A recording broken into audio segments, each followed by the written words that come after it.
Welcome back to Weekly Innovation Dose bersama saya Gregory Satrio. Minggu kemarin kita sudah lihat bagaimana kekuatan tersembunyi dari digital asset kita yang ternyata bisa mendatangkan adanya omset nih. Sekarang kita akan lihat rahasia apa sih yang sebenarnya disimpan dalam meningkatkan konversi mereka melalui digital asset nih. Kita akan belajar hanya di Weekly Innovation Dose. Check it out.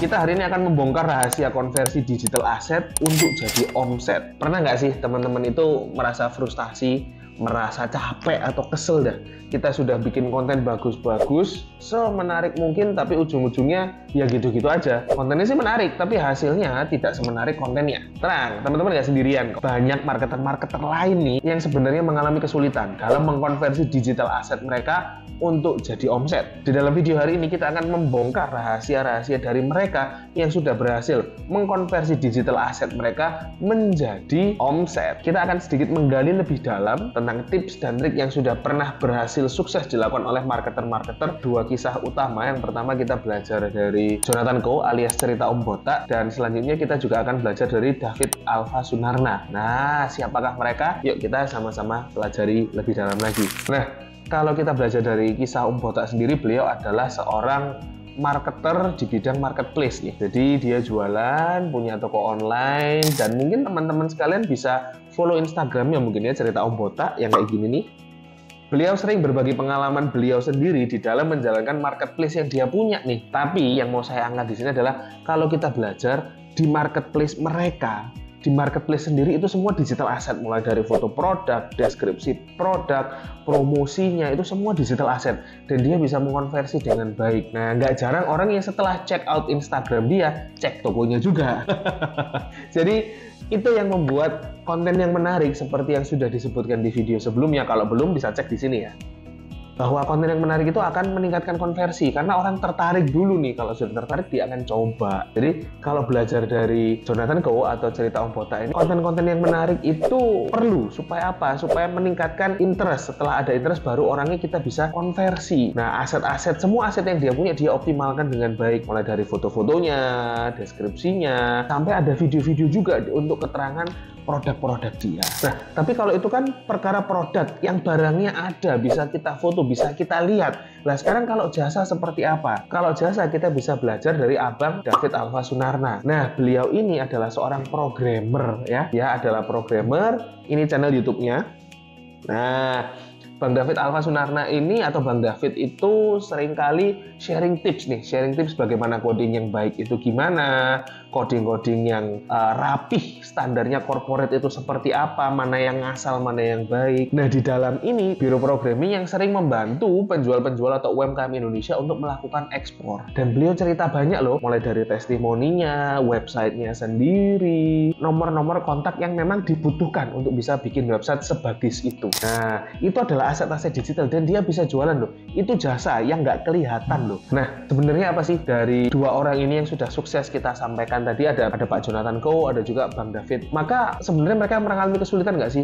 Sama sebenarnya kesulitan-kesulitan yang dialami mereka dengan yang kita alami sebagai marketer. Cuman bedanya mereka sudah menemukan solusi yang pas. Nah, sekarang apa solusi yang pas untuk teman-teman sekalian? Sebenarnya ada beberapa kesulitan umum yang kita hadapi, dan yang pertama adalah memilih jenis digital asset yang tepat untuk menggambarkan produknya. Memilih digital asset yang tepat itu nggak gampang karena digital asset tersebut harus menggambarkan atau merepresentasi target audiens yang dituju. Maka nggak bisa sembarangan, dan kalau tidak tepat maka target audiens dan tujuan marketingnya akan susah sekali dikonekkan, susah sekali menemukan titik yang sama nih. Yang kedua, kesulitan dalam membuat konten yang menarik dan berkualitas tinggi. Konten adalah digital asset yang paling baik dan harus dibuat dengan kualitas yang tinggi supaya apa? Supaya orang tertarik. Kesulitan-kesulitan ini bisa kita atasi dengan apa? Kita punya peralatan yang lebih bagus, punya persiapan yang lebih matang, atau kita punya pembahasan yang lebih mendetail. Oke, yang ketiga adalah kontennya sudah ada, lalu audiensnya sekarang bagaimana? Menargetkan audiens yang tidak tepat itu bisa berujung digital asset yang terbuang sia-sia karena nggak dilihat, orang nggak tertarik. Nah, Ini juga penting. Kalau memang kontennya sudah bagus, digital assetnya bagus, platformnya sudah tepat, sekarang kita harus punya yang namanya call to action. Call to action kalau nggak jelas, nah ini bikin orang bingung dan malah bikin videonya nggak menarik dan tidak mendorong audiens untuk mengambil tindakan. Maka kalau call to actionnya nggak jelas, nggak menarik, ya agak sulit kita meningkatkan konversi. Salah satu kunci pentingnya ada di sana. Nah, yang terakhir, kita tidak melakukan analisa atau kita tidak mengukur hasilnya, tidak mengukur atau tidak menganalisis hasil digital asset kita, resultnya seperti apa, itu membuat teman-teman sekalian sulit. Kita harus ambil langkah seperti apa, yang ini berhasil atau tidak. Nah, itu harus ada analisa yang tepat. Nah, sekarang bagaimana cara kita mengatasi atau paling tidak meminimalisir lah kesalahan-kesalahan tadi.